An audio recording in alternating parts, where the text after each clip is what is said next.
Crossing the United States to his native South Africa, Nolan continues to push barriers and inspire people to inspire themselves. And you could be next.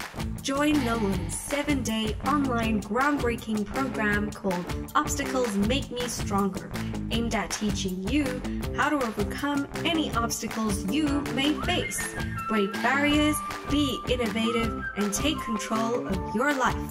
For more information, check out Obstacles Make Me Stronger, now on Udemy.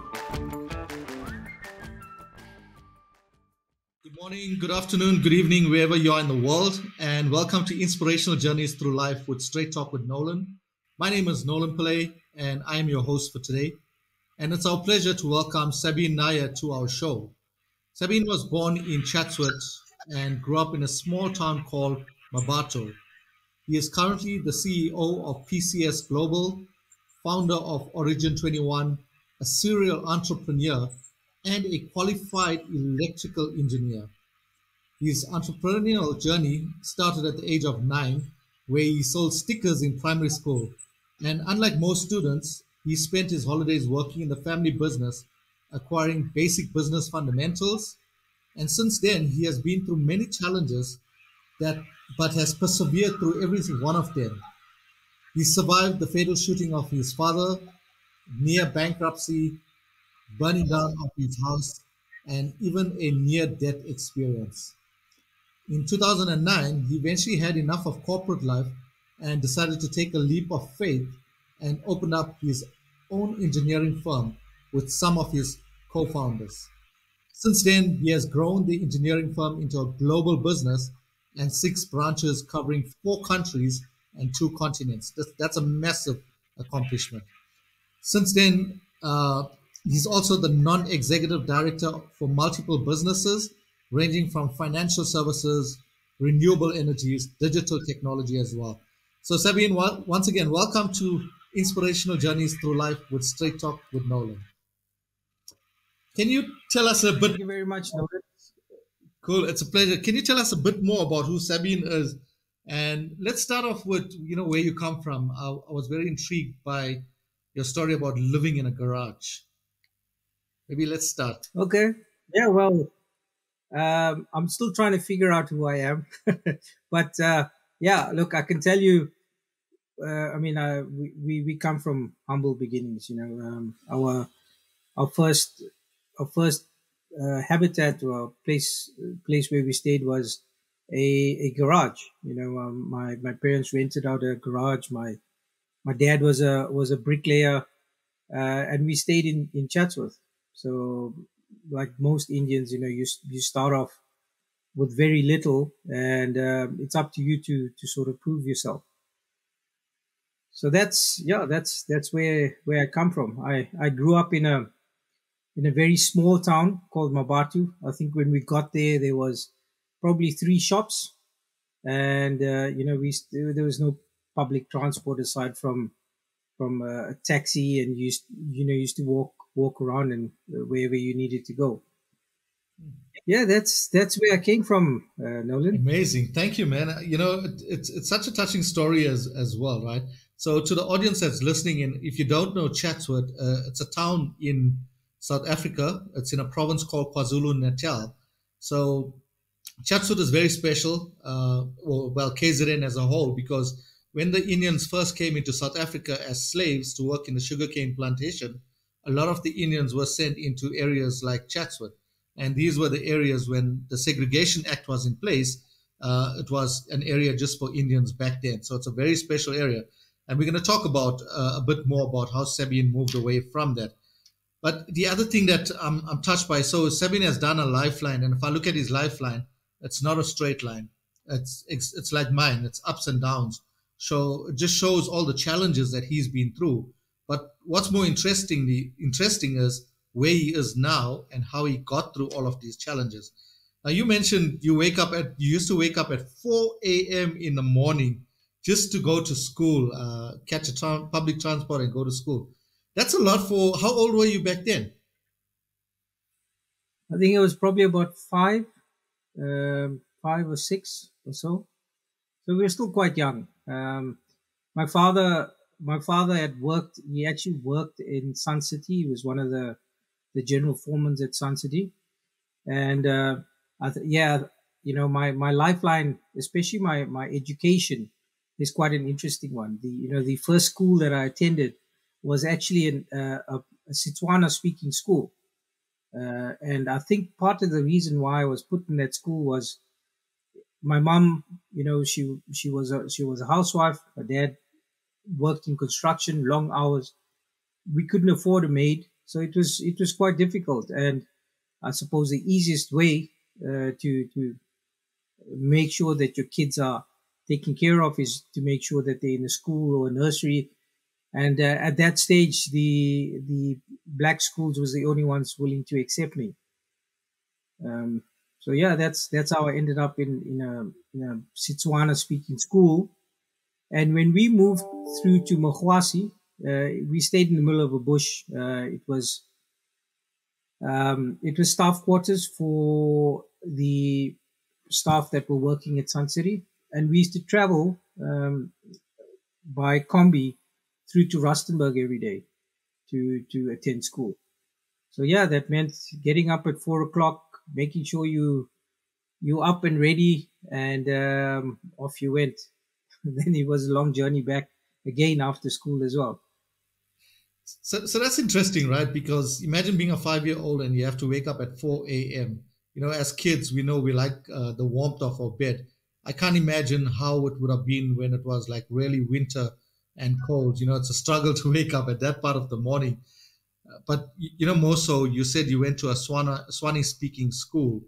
So, it just shows, it highlights again what the apartheid era actually did to most of us. We did not have the privilege of going to a white school, for example. We had to go to the schools that were there. And, by force, we had to just do it. But the good thing is, no matter where we were, whichever school we went, we still highlighted our education as something really important. In fact, I'm sure your parents did this to you, where they said education is really important and they pushed you to go and study more and work harder at everything that you did. And I saw this as part of what you've done when you were growing up as well. You don't sound like the type of kid back then that used to sit back and do nothing. You were selling stickers in school. What type of stickers were these that you were selling? So it's actually, yeah, look, I come from a family where, my dad worked two jobs. During the day, he'd be doing his bricklaying, working for Stocks and Stocks. And at night, he had a combi and he used to drive as a taxi driver to make extra income. So from a young age, we were always exposed to hustling, I suppose is the right word.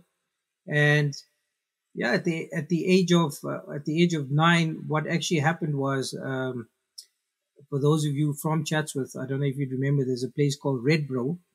It was a factory shop, but they used to give away the gotcha stickers and all these Puma stickers and the Adidas stickers. And what I used to do was I used to go and collect the stickers whenever we used to go down to Durban, and I'd come back to primary school and I used to sell it to my peers. The problem was I wasn't a very good businessman at that point in time, and I ate into my profits, literally. I took all the money and went and bought sweets, and eventually, that didn't quite pan out. But yeah, that was my first business. But that's an interesting experience, right? Because I'm sure you would have learned from that experience and realized that you need to bank for a day, another day as well. But more interestingly is you made the effort, right? So in life you got to take a chance. I watched a video quite some time back, where and the caption was essentially nobody's coming, and the message is quite clear. It's quite simple. Nobody's gonna come and wake you up and tell you, listen, you need to get ahead in life. No one's gonna give you handouts. Life is not fair. And you've got to make the most of whatever situation there is out there. And you've got to learn from your mistakes. I think you're fortunate enough if you've got parents, because your parents will always forgive you. They will always support you. But, once you lose the guidance of parents and elders, you're on your own pretty much. and life's not going to be fair to you. That's such a valid point as Yeah, well, right? Because where we come from, we didn't have coaches or mentors back then to guide us, right? Nobody was there holding our hands and saying, "Hey guys, this is what life is really all about." yeah, exactly. So, I mean, since then, I've had a few businesses along the way. I think in high school we tried to sell T-shirts, and there I learned about getting scammed, because once we got the money, we tried to flip it for something else, and that didn't quite pan out. In university, I was part of uh, a charity organization called RAG, and I suppose that's where I learned a lot about business, because I was one of the executive members, and we used to organize concerts, and I used to run the pub, and that's where you learn about all sorts of things, running a business, fundamentals of business, cash flow, management, Mhm. all those sort of things. Yeah. Yeah.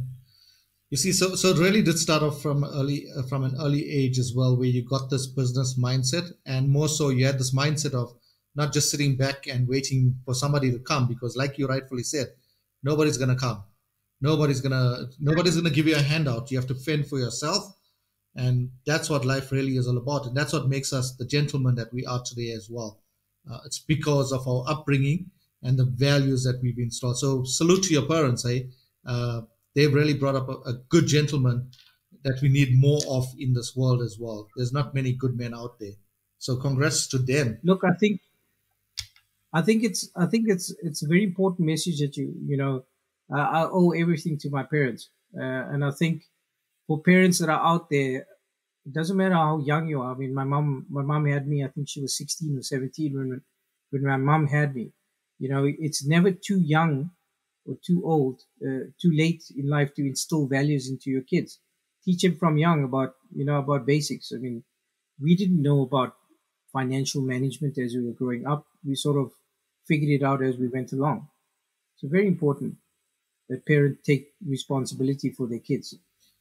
And especially now, right? Because if you look at the current generation, they have so much of potential, but how many parents are really focusing their energies on making sure their kids become good humans at the end of the day, right?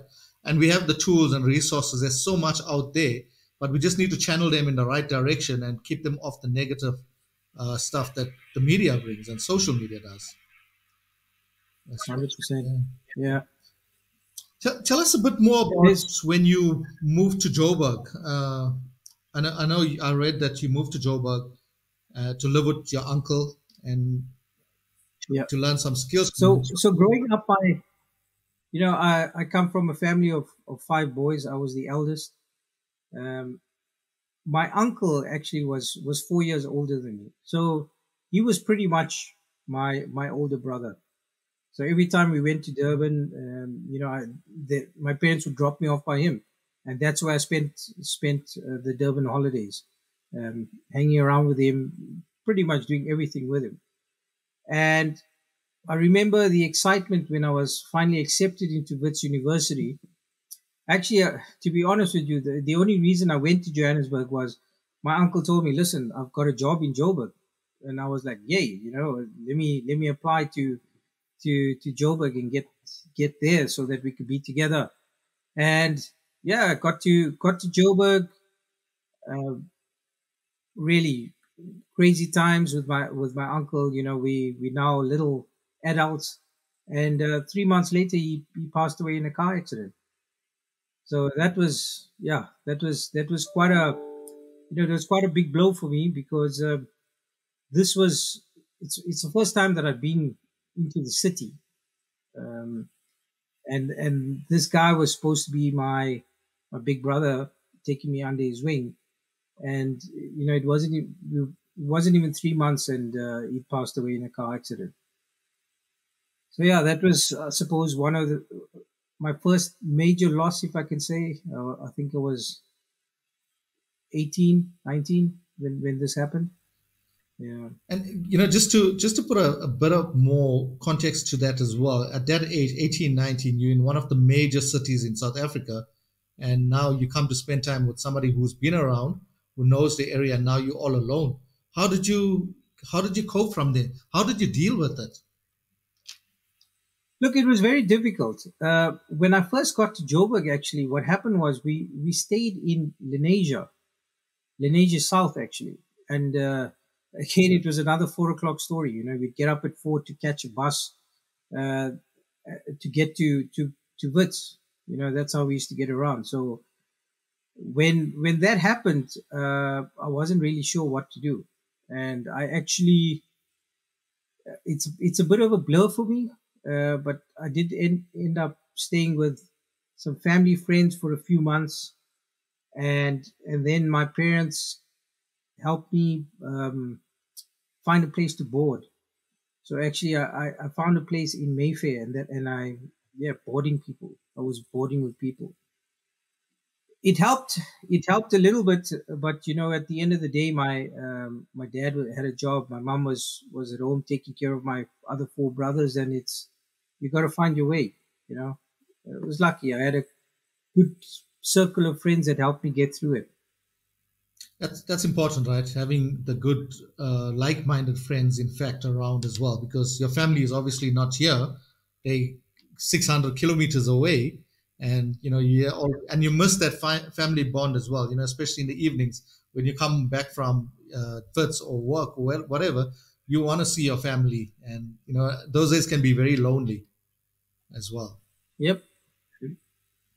So So yeah, yeah, that was the start of my engineering career.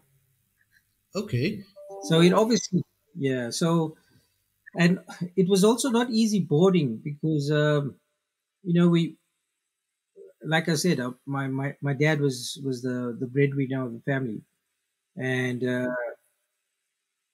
I stayed in a boarding house that was, I think the people were quite poor that I stayed with.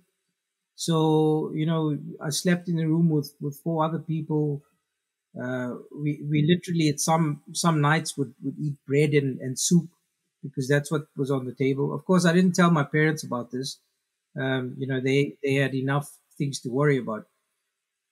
At night, what would happen is they would switch off all the lights because they didn't want a high electricity bill. And if I wanted to study, I would have to sit there with a candle or a little study lamp.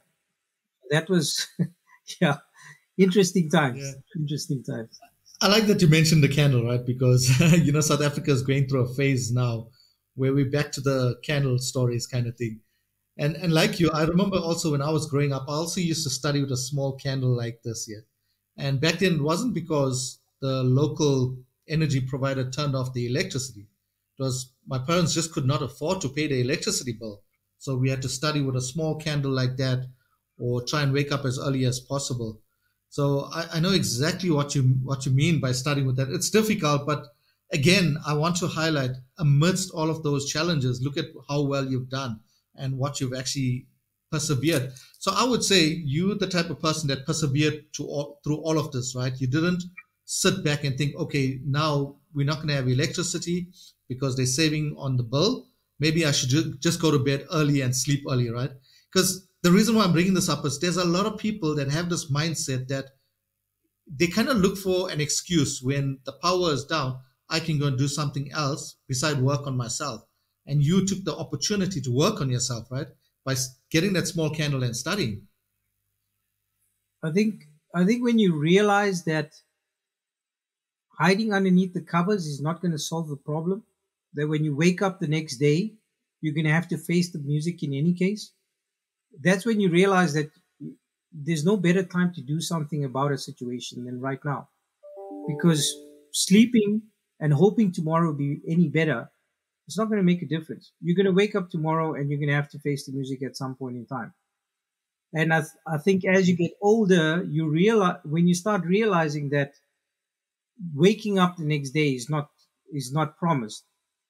That's when I suppose you start accelerating. And I think you know that's been my driving force through life. You know, as whenever I got a challenge, I pushed myself to push through it. And as you get older, you realize you need to push harder. But at the same time, you need to appreciate all the things that you have achieved thus far. And Nolan, I must say, this is where I have to say thank you to you, because it's the first time in my life that I've actually drawn up, my life, a timetable of my life. It's the first time I've actually taken stock of where I've been, where I've come from, and where I'm going. I didn't even realize that I'd gotten through all these challenges. So yeah, thanks for that. No, It's a bit of an eye opener. Yeah, no, it's absolute pleasure. And you know what's the key part here, Sabin, is celebrate your successes, eh? Celebrate your successes, because I've looked at that lifeline as well. We're going to talk a bit more about it now as well. You've been through so much, yet you've done so well in life. And, especially to the audience out there, Sabin had made so many important points. One of it was push through these challenges. Don't allow your challenges to dictate who you become as a person. Life is not easy. If life was easy, you'll find billionaires out in this world. If life was perfect, you'll find all perfect people, but it's not meant to be like that. The difference with life is all these obstacles or challenges that we face make us stronger people. Because far too often you find a lot of people, and I'll openly say this, a lot of people that get things handed down to them, they don't value it as much as somebody who's worked their way through this as well. The house that you were mentioning where you guys shared, was that the house that burnt down in 97, or was it another house? No, well, it was the same people, but a different house. And it's actually a funny story, because I think this was in my second year. I came home, and it was quite dark. So I walked up to the front door, and I said, and I looked in, and I thought, geez, but why is everything so dark here? Only to realize that there was no front door. And when I looked in, the half the house had burned down. And Wow. in that fire, actually, I'd lost everything except my books, ironically enough.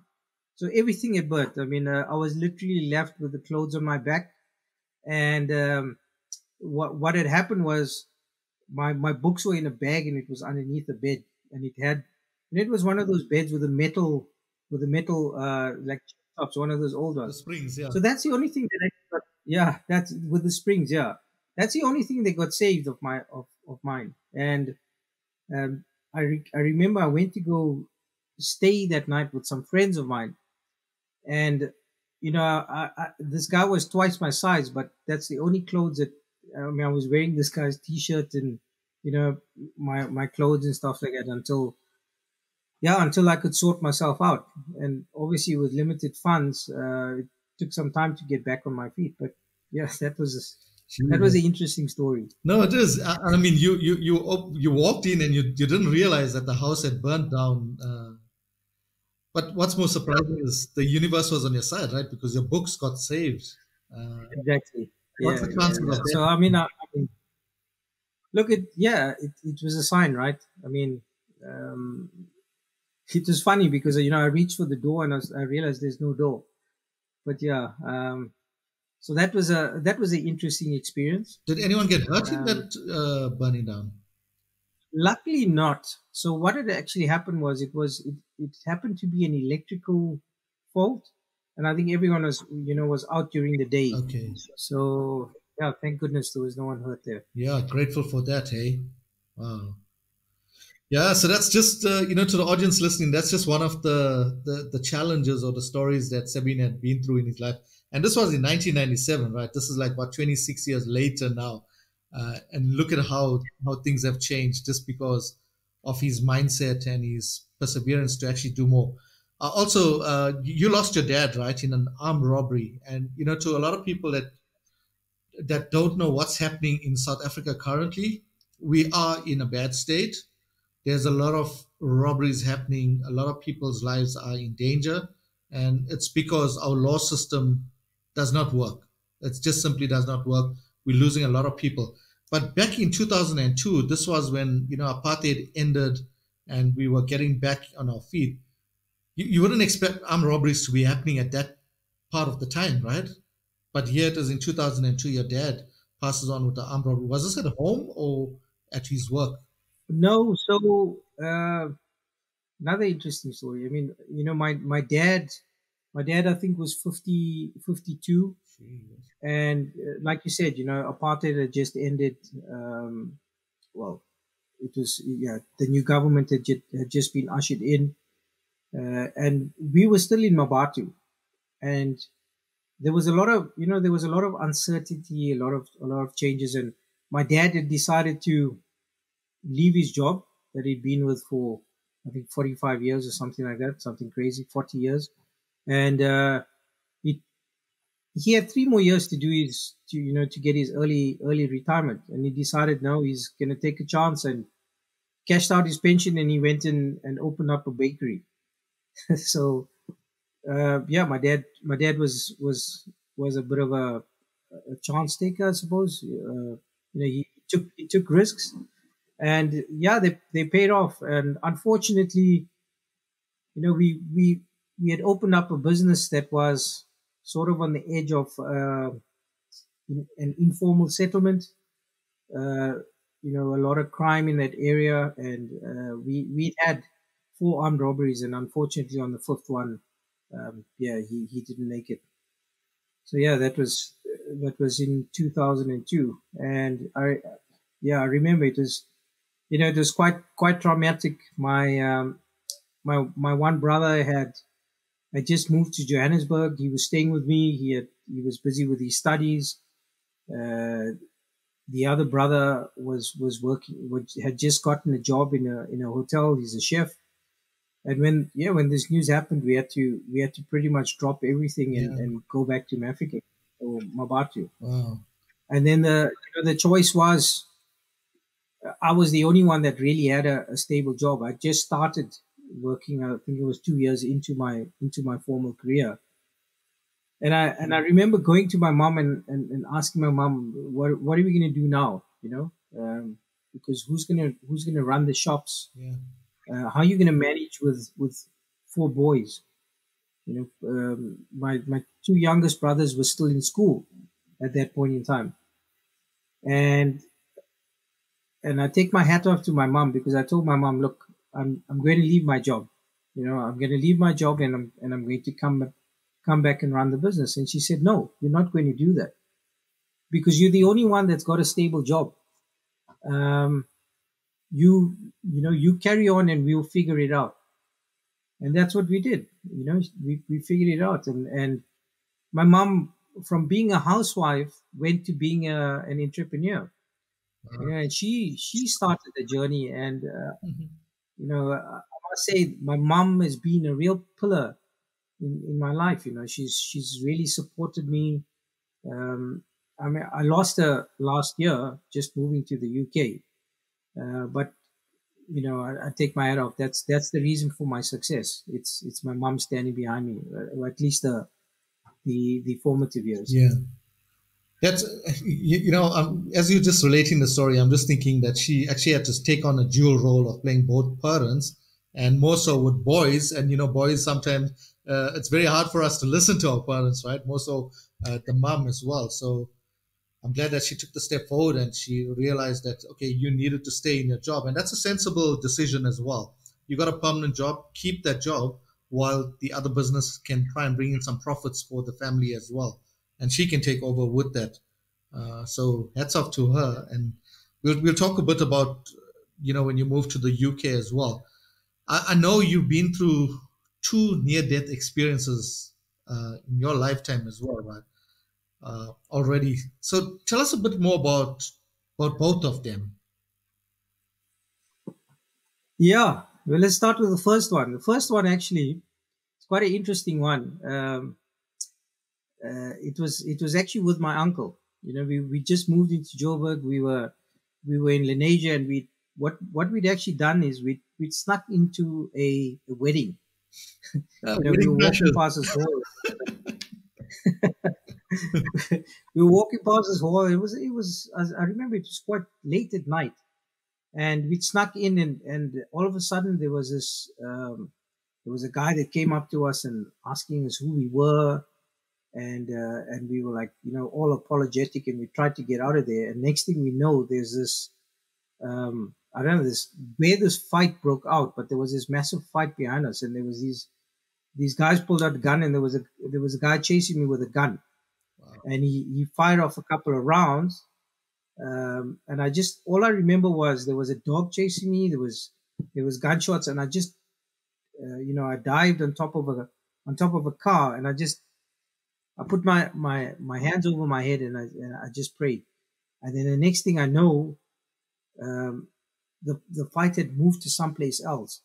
And I remember looking around for my uncle, and I found him, and we just grabbed each other's hands, and we worked our way out of there. So till today, I don't know what happened. What happened there? I can tell you what happens with those fights, especially coming from KZN. We know very well the people in Lenasia don't like Indian people from KZN, right? So they always want to fight with us. Yeah, so that was for me was crazy. I mean, this guy was literally firing shots at me, and I'm surprised that nothing hit me. Yeah, but thankfully. Yeah, that was my first near death experience, and the second one was actually I'd done my postgraduate diploma in industrial engineering, and instead of going for my second graduation, because I'd been through for my my BSc, we decided to go to Mozambique on holiday, and it was just me and a couple of friends, and we went off to a beach called Shai Shai, and we decided to go for a swim. And I remember we were playing in the shallow waters, and the next thing I know, my feet weren't touching the ground. Sure. So I thought, okay, well, I'd gone in too deep, let me work my way back. So I started swimming, and I'm swimming, and I actually reached, shallower waters.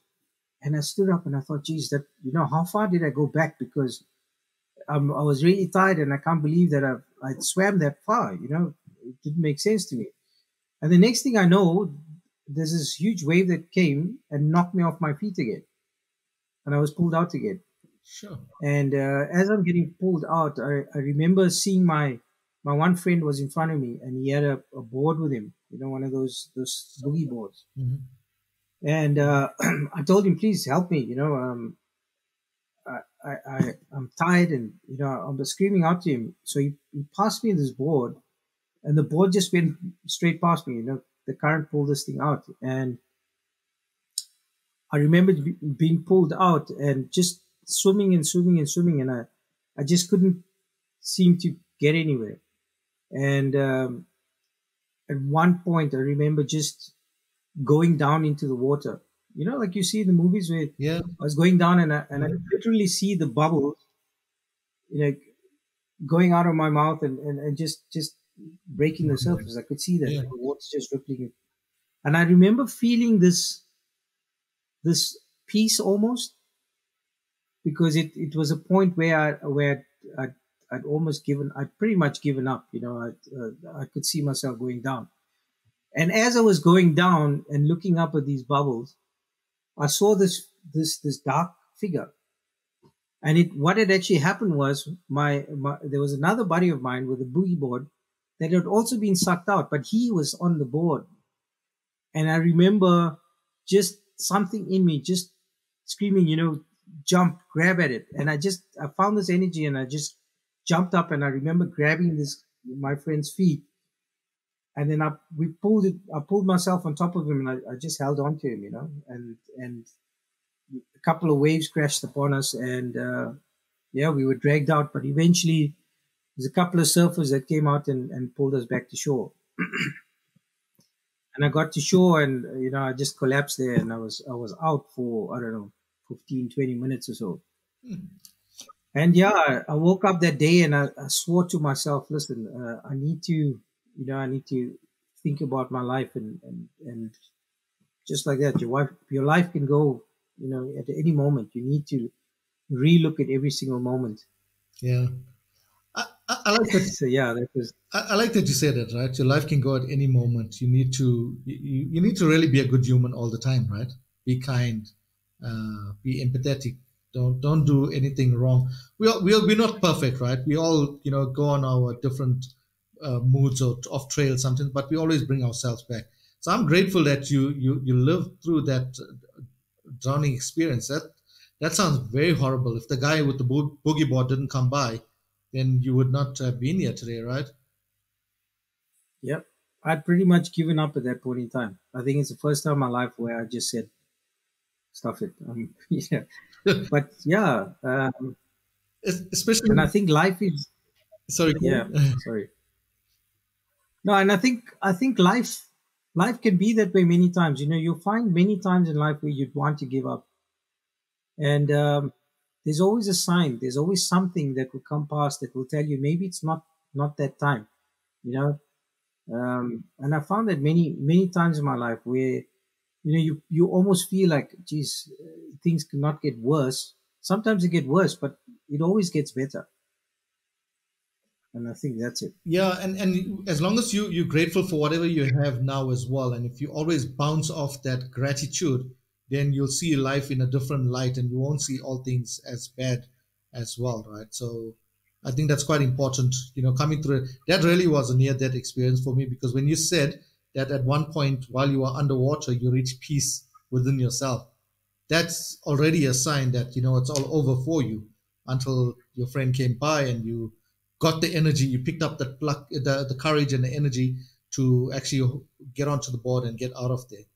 So well done on that. You see, it wasn't your time, man. You still got a lot of things to do in this world. Oh, more challenges to go through. Yeah. Absolutely. Talking about challenges, Sabine, a lot of people go through debt, and a lot of them go into bankruptcy. They make bad decisions in life, etc. People don't know how to come out from it, right? Because once they make the decision and things don't go their way, then they lose all hope. Now, I know you've been through some bad decisions. Maybe just share a few tips on how you got out of that, or how you got through it. So, yeah, one of the reasons why I went into business was because I was drowning in debt. Now, that sort of sounds counterintuitive, but I was in a job, and I'd made a few bad decisions, bought some properties, invested in a few things that just didn't go right, and I'd reached a point where the banks were phoning me, and I was taking money from my credit card to pay my bond, and then circulating money. And I think a lot of people, when they go into debt, that's sort of the things they do, right? You try and be creative. Um, and at one point in time, I realized that I was never going to get out of it by relying on someone else. And at the end of the day, relying on a paycheck, which my boss was giving me, was not going to get me out of my situation. And that's actually where I said, listen, I need to find a way out. And that's actually where I went into business. So what I did was I went and applied for more debt. I took on 2 more credit cards. So again, this is not financial advice. Do not do this if you do not know how to control, money, or if you've got gambling issues or anything of that sort. Do not do it. But there is such a thing as good debt. If you are taking out debt to further yourself, to enhance yourself, education, investing in a business, property, all these things, that's good debt, right? Because it's a long-term debt, but it's a means to an end. It's a means to success. And I think that's the important thing. Is the first thing you got to do is you got to look at your current situation, and you need to get rid of all those things that are not important. You do not need a fancy car. You do not need the branded clothes, right? There's nothing wrong with that. If you can afford it, and if you're at a point in your life where you can splurge and spoil yourself, by all means, go ahead and do that. But, for me, I realized that I had to take control, and that's when I went into debt, but it was so that I could open up my own business. And, that's how I eventually got out of it. So well done, right? Because, one step back, like I said, when people are in debt, it leads to depression, sadness, etc., and they stay stuck there. But you chose to take the risk, go into business, and see how much it has rewarded you as well. So I think the point to the audience out there is, no matter what situation you're going through, there is always a way out. And the only person that can find that way out is you as an individual. So you need to take that step and find the way out and not stay stuck in there as well. So again, congratulations on that. And, I'm so glad that we ran into each other, because people are really stuck. If you look at what COVID has done to people, people's businesses went down, and a lot of people just stopped there and they thought that's the end of life. Very few people have been able to see COVID, for example, as a blessing in disguise and actually come through it. I see COVID as a blessing in disguise. Personally, it's changed me. It's changed who I've become. And I can only see the goodness, going forward as well. Amidst all of this, how long are you in the UK now, by the way? It's about 4 years or 3 years? 7 months. 7 months. 7 months. Oh, okay. So, so to everyone listening, Sabin has just moved to the UK. It's 7 months now that he's moved. But while you were in the UK, lost your mom, right? So we just moved to the UK. In fact, we were 1 week in Dubai, and the second week we were in the UK, and I got news that my mom had passed away, and then we had to trek all the way back to South Africa. Also quite a hectic story, that with us missing connecting flights and sleeping in the airport. That was another ordeal altogether. But that was 7 months ago. Yeah. Losing my mom. Yeah. Well, may she rest in peace as well. And I'm sure she's smiling down at all of you guys and saying, you know what, these are my sons. Look at what they've been through, and look at how successful they have become in life.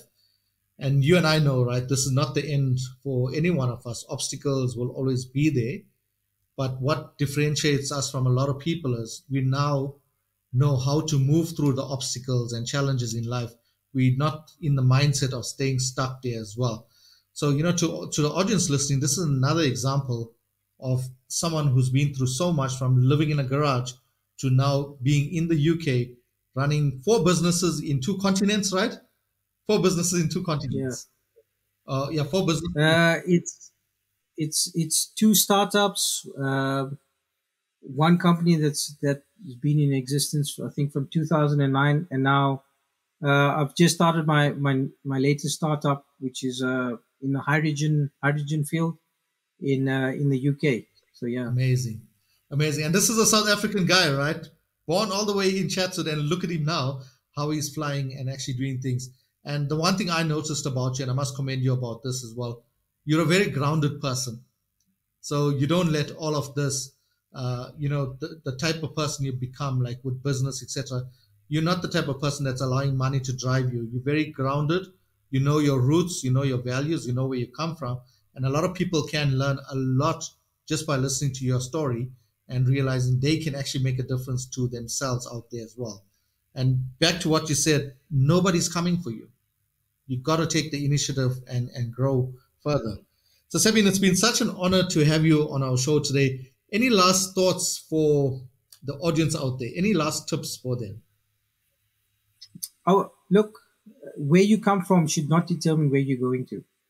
And just remember in life, never forget where you came from, and be grateful for where you came from. Because if you compare yourself 10 years down the line, I think the person that can pat themselves most on the back is a person who came from nothing and made something of it. And I think a very important point is be authentic, be yourself. Money should not have to change you. Titles should not mean anything. Be a good person. And I think, my mom always taught me to help others. When you make it in life, take people with you, help other people, because that's the only way you're going to succeed in life, is by helping others. Absolutely. Very well said. Don't allow where you come from to determine who you are as a person, and always look back and start connecting those dots like you've done in your lifeline now. And you just see how much you have grown as a person. And I think the one that stands out for me is be authentic. People need to learn how to be honest again. There's so many people that always have hidden agendas. They're not very transparent as well. So in saying that as well, if people want to get hold of you and get involved in your businesses, how can they contact you? What's the best way to contact you? So yeah, they can do it through PCS Global or Origin 21. Through either of those platforms, or they can hit me up on any of the social media platforms, Facebook. I've recently got into TikTok because that seems to be seems to be a good avenue for business. True. And yeah, for those of you that are in business, use social media. Absolutely. But yeah, please, if there's anyone out there that would like, some advice on how to set up a business, I'm happy to assist. Please just reach out. Cool, awesome. Plus, we'll be sharing Sabin's links as well at the end of this podcast. It will be in the description. What does PCS stand for, by the way? It's Process Control Solutions. Oh, so we do automation. Yeah. Oh, so if anyone's looking for any automation support, then Sabin is your guy to actually go to. So get in touch with PCS Global. I'm sure if you Google it, you'll be able to find it. But like I said, we'll be sharing the information with you as well. So thank you so much, Sabin, once again for inspiring us. I'm really inspired by your story and your journey through life as well. We're really grateful to have you on the show. And to everyone listening, if you've got some value from this, and I'm sure you did, please, this is going to be on YouTube. It's going to be on Spotify, Apple, and Google as well. Drop a comment, and if you have any questions for Sabin, put your comment into the YouTube, and he will get back to you, or I will pass the message on to him as well. And don't forget to follow us, like our post, share it with as many people as possible. Our handle is Straight Talk with Nolan, and we'd love to have you on the show sometime as well. So if you feel you have a really good story that can inspire others, like Sabin's story as well, feel free to get in touch with me. Like I said, my handle is Straight Talk with Nolan. Connect with us anytime. So at this point, I'd like to wish you all a good evening, a good morning, or a good afternoon, wherever you are in the world. And Sabin, thanks again. Really an honor and a privilege to have you with us today. I'm so grateful. Thank you very much. And I can't wait for the time when we actually meet face to face as well. Fantastic. Soon, I hope. Absolutely. It will be soon. Thanks, man. Cheers, man. Bye.